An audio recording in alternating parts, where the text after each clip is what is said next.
Alors bonjour à tous, bonjour chers frères et sœurs en Christ. Nous vous accueillons ce soir à la mission Bon Berger. Moi c'est Yves Fontes, mon nom, pour ceux qui ne me connaissent pas.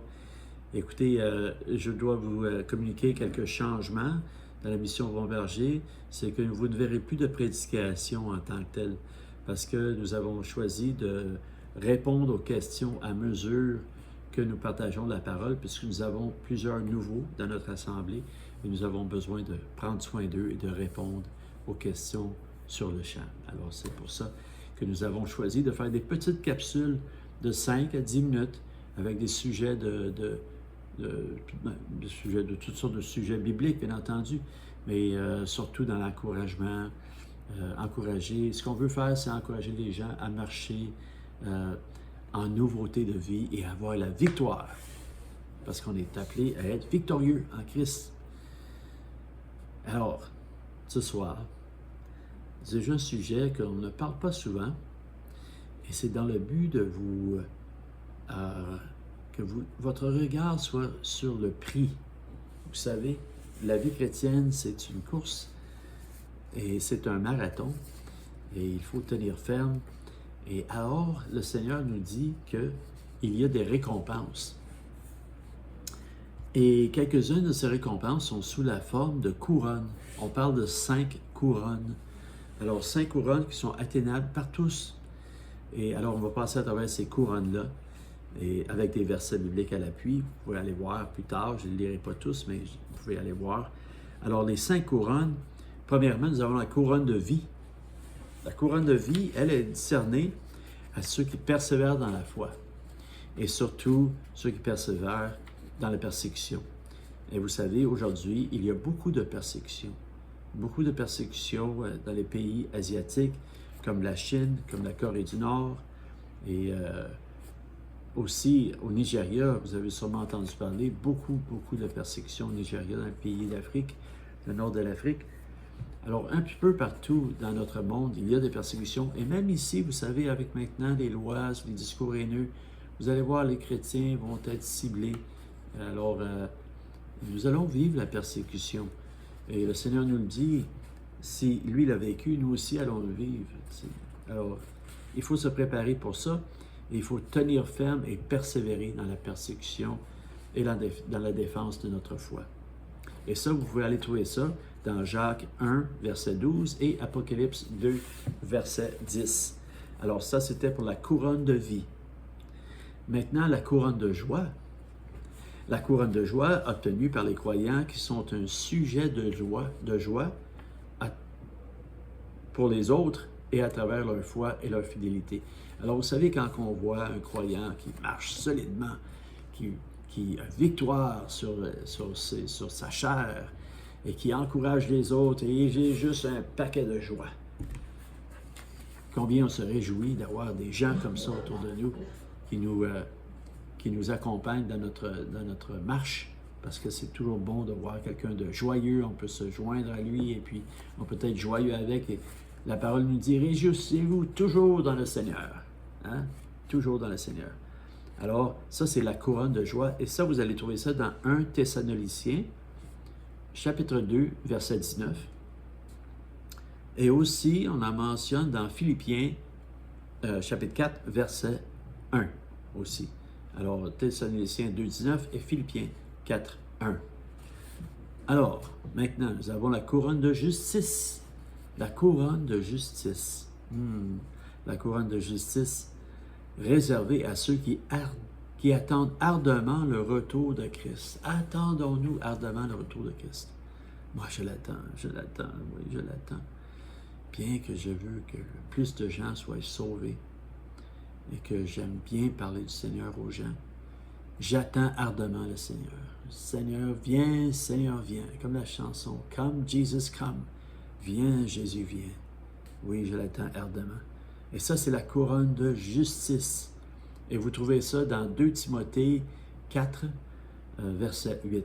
2 Timothée, chapitre 4, verset 8. La couronne de justice. Aussi, la couronne de gloire. La couronne de gloire. Oh, gloire à toi, Seigneur Jésus. Attribuée aux bergers et aux responsables d'Église qui ont servi le troupeau avec fidélité et humilité.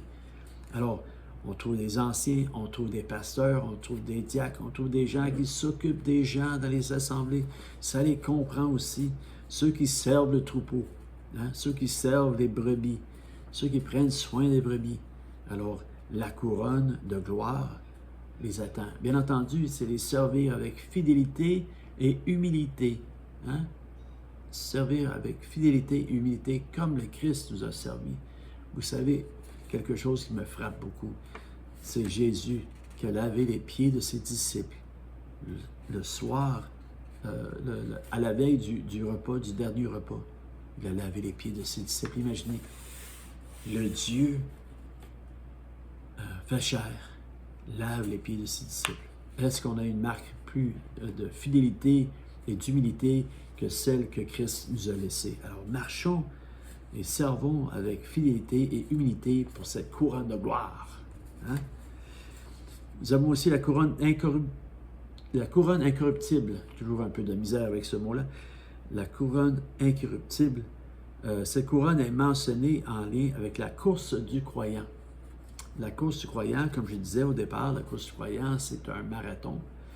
Et c'est bien important de bien finir la course.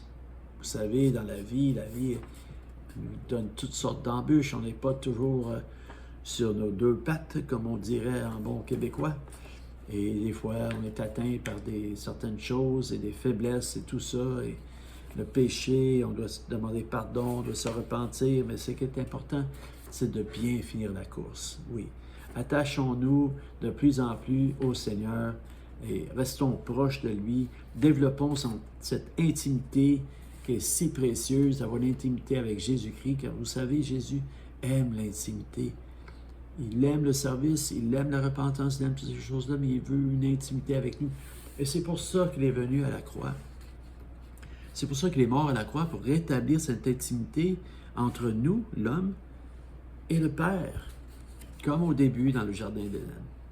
Eh oui, c'était la raison de la crucifixion.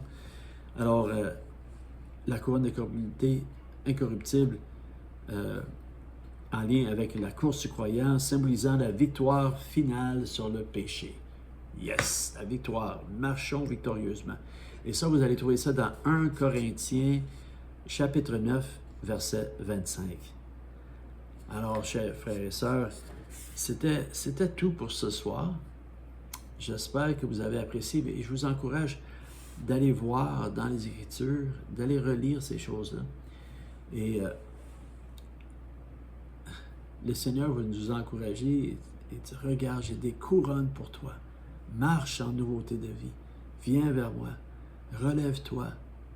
Et vous savez, quand on tombe, on peut toujours se relever parce que la grâce de Dieu se renouvelle à chaque jour. N'en faisons pas une habitude du péché, par exemple. Soyons vigilants là-dessus, parce que nous avons la victoire sur le péché en Christ, vous savez. Nous allons faire des capsules là-dessus. Et ma prière pour vous tous, c'est que vous marchiez de victoire en victoire. Parce que oui, il est possible de vaincre le péché. Il est possible de vaincre le péché. Jésus dit à la femme, il dit, va et ne pêche plus. Va et ne pêche plus. Et nous avons le Saint-Esprit. Et nous pouvons marcher en nouveauté de vie, car nous sommes nés de nouveau. Nous avons donc une nouvelle nature et nous pouvons marcher en nouveauté de vie et lutter, tenir ferme contre le péché.